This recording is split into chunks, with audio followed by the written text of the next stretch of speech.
আসসালামু আলাইকুম, welcome to the basics of graphic design course.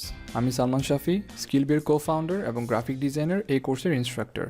বিগত লেসনে আমরা জেনেছিলাম গ্রাফিক ডিজাইন কী সেটা নিয়ে, আর আজকে আমরা জানবো গ্রাফিক ডিজাইনের বিভিন্ন সেক্টর নিয়ে এবং সেগুলোর কাজ নিয়ে।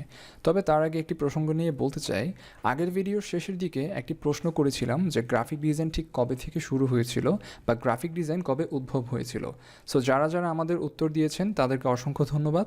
আসুন তাহলে জেনে নেই। গ্রাফিক ডিজাইনের উদ্ভব হয়েছিল অ্যাকচুয়ালি কেভ পেন্টিংয়ের মাধ্যমে। জি, আদিম সময়ে মানুষ যখন পাহাড়ের গুহায় কিংবা দেয়ালে তাদের লাইফস্টাইল নিয়ে এই ধরনের আর্ট করত, ঠিক তখনই গ্রাফিক ডিজাইনের শুরু বলা যায়। তবে মডার্ন গ্রাফিক ডিজাইন শুরু হয়েছে আরও বেশ পরে, যেগুলো আমরা বর্তমানে দেখে থাকি। আমাদের পরবর্তী ভিডিওগুলোয় আমাদের আরও ডিটেলস জানতে পারবো এই বিষয়ে। তাহলে এবার শুরু করা যাক আমাদের আজকের লেসনের আলোচনা। সো আমি একটা কথা সবসময় বলে থাকি যে basically graphic design is everywhere. তবে সবখানে গ্রাফিক ডিজাইনের উপস্থিতি থাকলেও এগুলো ভাগ ভাগ করা আছে। সো গ্রাফিক ডিজাইনের টোটাল 8টি সেক্টরস আছে, আবার এই সেক্টরসগুলোর বেশ অনেক টাইপ আছে। Overall there are 8 types of graphic design. So the first one is environmental graphic design. Environmental graphic ডিজাইনের বেশ কয়েকটি টাইপ আছে, যেমন signage design, street navigation, wall mural, office branding, home decor etcetera. Signage design কি? আমরা রাস্তাঘাটে এই ধরনের সাইনেজ দেখতে পাই, যেমন stop sign, no parking, do not enter ইত্যাদি। আবার রাস্তায় বিভিন্ন ডিরেকশনের জন্য আমরা সাইনেজ দেখতে পাই। তো কেন এগুলো গ্রাফিক ডিজাইন? এখানে বেশ কিছু ফ্যাক্ট কাজ করে, যেমন কালার সাইকোলজি, টাইপোগ্রাফি এর মতো বিষয়গুলো। এগুলো নিয়ে পরের লেসনগুলো আমরা বিস্তারিত জানতে পারবো। এরপর আছে ওয়াল মিউরাল ডিজাইন। এখানে আমরা ডমিনোস পিৎজা এবং উবার বাংলাদেশের অফিসে ওয়াল মিউরাল দেখতে পাচ্ছি। এগুলো ডিজাইন করেছেন তীর্থ ভাই। উনি একজন চমৎকার ওয়াল মিউরাল ডিজাইনার। ওনার ইনস্টাগ্রাম প্রোফাইলে দেখতে পারেন ওনার এমন অনেক চমৎকার কাজ। সো এগুলো হলো এনভায়রনমেন্টাল গ্রাফিক ডিজাইনের কিছু উদাহরণ। এরপর আমরা যে সেক্টর নিয়ে কথা বলবো সেটি আমাদের অনেক জল্পনা আছে। এটি হলো brand identity design. Brand identity ডিজাইনের অনেক টাইপ আছে আবার, যেমন logo design, poster, business card, envelope, letterhead design, flyer, brochure, stationery design ইত্যাদি। আবার লোগো ডিজাইনেরও অনেক টাইপ আছে। সো সেগুলো নিয়ে পরে আলোচনা করব। এখানে আমরা বেশ কয়েকটি পিকচার দেখছি যেগুলো ব্র্যান্ড আইডেন্টিটি ডিজাইন করা হয়েছে রেপেলো ডিজিটাল নামের এই ব্র্যান্ডিং এজেন্সির জন্য। ব্র্যান্ড আইডেন্টিটি ডিজাইনারদের আসলে অনেকগুলো স্কিল থাকা লাগে ডিজাইন স্কিলের পাশাপাশি, যেমন কমিউনিকেশন, তারপর হচ্ছে আপনার strategic processing, customer analysis, customer psychology ইত্যাদি। কেননা একটি ব্র্যান্ডের আইডেন্টিটি সেই ব্র্যান্ডকে মানুষের সামনে তুলে ধরতে ভূমিকা রাখে, আর তাই এখানে রয়েছে বেশ স্টাডি এবং রিসার্চের ব্যাপার। এখানে একটা ব্যাপার বলে রাখা উচিত যে ব্র্যান্ড আইডেন্টিটি এবং ব্র্যান্ডিং দুইটা কিন্তু সেম না। অনেক ডিজাইনারদের দেখা যায় যে তারা নিজেদের ব্র্যান্ড স্ট্র্যাটেজিস্ট হিসেবে প্রকাশ করে, কিন্তু তারা হলেন মূলত ব্র্যান্ড আইডেন্টিটি ডিজাইনার। এগুলো নিয়ে আমরা একটা সেপারেট ভিডিও করব যে এদের মধ্যে পার্থক্য কী। আবার অনেকে ব্র্যান্ডিং এবং মার্কেটিংয়ের মধ্যে কনফিউজ হয়ে যান। সো স্কিলবিয়ার একটি পুরো মডিউল থাকবে এই ব্র্যান্ড রিলেটেড টপিকগুলোর উপর। আশা করি আপনারা সাবস্ক্রাইব করে রাখবেন যেন নোটিফিকেশন পেয়ে যান। ওকে, আমাদের তৃতীয় সেক্টরটি হলো প্যাকেজিং ডিজাইন। ব্যাপারটা হয়তো নাম বলার পরেই বোঝা যায়, আমরা ডেইলি লাইফে যত ধরনের প্রোডাক্ট ইউজ করি তার সবই কোনো না কোনোভাবে প্যাকেজিং করা থাকে। এই প্যাকেজিংগুলো গ্রাফিক ডিজাইনাররাই করে থাকেন। কিভাবে এগুলো গ্রাফিক ডিজাইনের মধ্যে পড়ে? প্রথম লেসনে আমরা জেনেছিলাম যে ডিজাইনের 4টি পিলার আছে: টেক্সট, শেপ, কালার এবং ইমেজ। এগুলোর উপর ভিত্তি করে আমরা ডিজাইন করে থাকি। আপনি যদি প্রথম লেসনটি দেখে না থাকেন তবে আমি লিঙ্ক ডিসক্রিপশনে দিয়ে দিচ্ছি, ভিডিওটি চাইলে দেখে নিতে পারেন।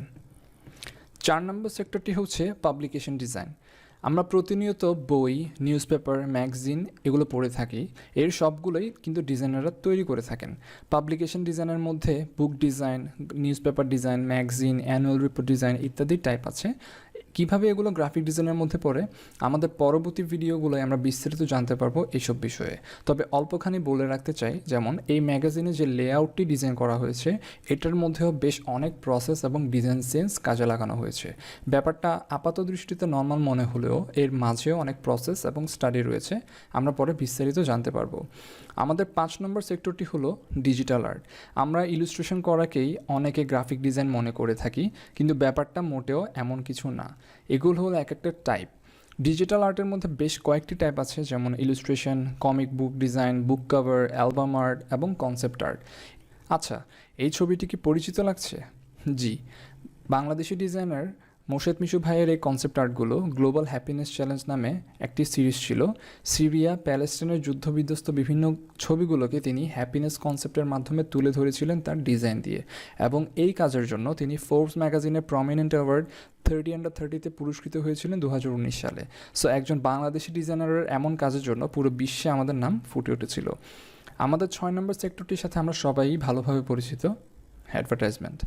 গ্রাফিক ডিজাইনের সবচেয়ে বেশি কাজে লাগানোর সেক্টর এটি। আমরা ঘর থেকে বের হলেই কিংবা ইন্টারনেটে সারাক্ষণ অ্যাডভার্টাইজমেন্ট দেখে থাকি। এগুলো গ্রাফিক ডিজাইনারে করে থাকেন। অ্যাডভার্টাইজমেন্টের কয়েক টাইপ রয়েছে: poster, banner, billboard design, vehicle wraps, menus এবং সোশ্যাল মিডিয়া কন্টেন্ট। যেমন আইফোনের এই বিলবোর্ড দেখা যাচ্ছে, এখানে কি কি আছে? Same text, shape, colour, image. আবার এটি হলো একটি সোশ্যাল মিডিয়া কন্টেন্ট। আচ্ছা ওয়েট, এখানে পার্থক্যটা কোন জায়গায়? আপনার প্রিন্টিং এবং ওয়েবের যে ডিজাইন রয়েছে তাদের মধ্যে বেশ পার্থক্য আছে, সেগুলো আমরা স্টেপ বাই স্টেপ জানতে পারবো। আমাদের 7 নম্বর সেক্টরটি খুবই গুরুত্বপূর্ণ একটি সেক্টর ডিজাইন ইন্ডাস্ট্রির, সেটি হলো ইউজার ইন্টারফেস। ইউজার ইন্টারফেসের কয়েকটি টাইপ আছে: web page design, theme design যেমন ওয়ার্ডপ্রেস থিম কিংবা শপিফাই থিম, গেম ইন্টারফেস এবং অ্যাপ ডিজাইন। একটি ওয়েবসাইট বা অ্যাপ দেখতে কেমন হবে এবং একজন ইউজার কিভাবে সেটিকে ন্যাভিগেট করবে, তাই হলো ওয়েব পেজ ডিজাইন। এখানে বলে রাখা ভালো, ওয়েব পেজ ডিজাইন এবং ওয়েব ডিজাইনের মধ্যে পার্থক্য আছে।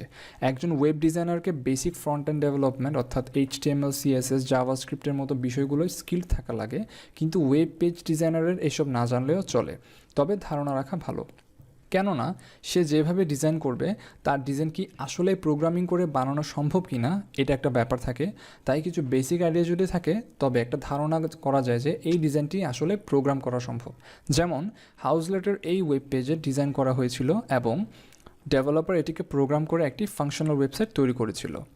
সেমভাবে অ্যাপ ডিজাইন কিংবা গেম ইন্টারফেস ডিজাইন কিন্তু গ্রাফিক ডিজাইনাররাই করে থাকে এবং সেগুলোকে ফাংশনালিটি দেওয়ার কাজ করে ডেভেলপাররা। যেমন পাবজি মোবাইলের এই ইন্টারফেস আমাদের সবার পরিচিত। এখানে এই যে বিভিন্ন আইকন দেখা যাচ্ছে, ব্যাকগ্রাউন্ড দেখা যাচ্ছে, এর সবই গ্রাফিক ডিজাইনাররা ডিজাইন করেছেন। এইভাবেই ইউজার ইন্টারফেসের কাজ গ্রাফিক ডিজাইনাররা করে থাকেন। আমাদের সর্বশেষ যে সেক্টরটি আছে সেটি হলো মোশন গ্রাফিক ডিজাইন। এটির সাথেও আমরা অনেকেই খুব পরিচিত। বর্তমানে মডার্ন গ্রাফিক ডিজাইনের মধ্যে মোশন গ্রাফিক অনেক প্রভাব রেখেছে। মোশন গ্রাফিকের বেশ কিছু টাইপ আছে, যেমন ভিডিওর টাইটেল এবং end credit, advertisement, trailer, promotional videos, GIFs ইত্যাদি। অনলাইনে এখন মোশন গ্রাফিকের ব্যবহার প্রচুর। এটা অনেক ট্রেন্ডি এবং অনেক ইউজফুলও বটে। মোশন গ্রাফিকের শুরুর দিকে বেশ ঘটনা আছে মজার। আমাদের পরবর্তী লেজেন্ডস অফ গ্রাফিক ডিজাইনের যে ভিডিওটি, সেখানে আমরা এই ব্যাপারে জানতে পারবো। সো ভিডিওর শুরুতে বলেছিলাম আমি যে গ্রাফিক ডিজাইন ইজ এভরিওয়্যার। এখন নিশ্চয়ই আমরা বুঝতে পারছি কেন আসলেই গ্রাফিক ডিজাইন সবখানে আছে। সো আই হোপ আপনারা ভিডিওটি এনজয় করেছেন এবং বেশ কিছু ব্যাপারে ধারণা পেয়েছেন। আপনি যদি চান আপনার কোনো বন্ধুরও এই ধারণাগুলো পাওয়া উচিত, তাহলে শেয়ার করে জানিয়ে দিন আপনার বন্ধুদেরও এবং সাবস্ক্রাইব করে ফেলুন আমাদের চ্যানেলে। স্কিলবির সাথে থাকার জন্য ধন্যবাদ। Thanks for watching.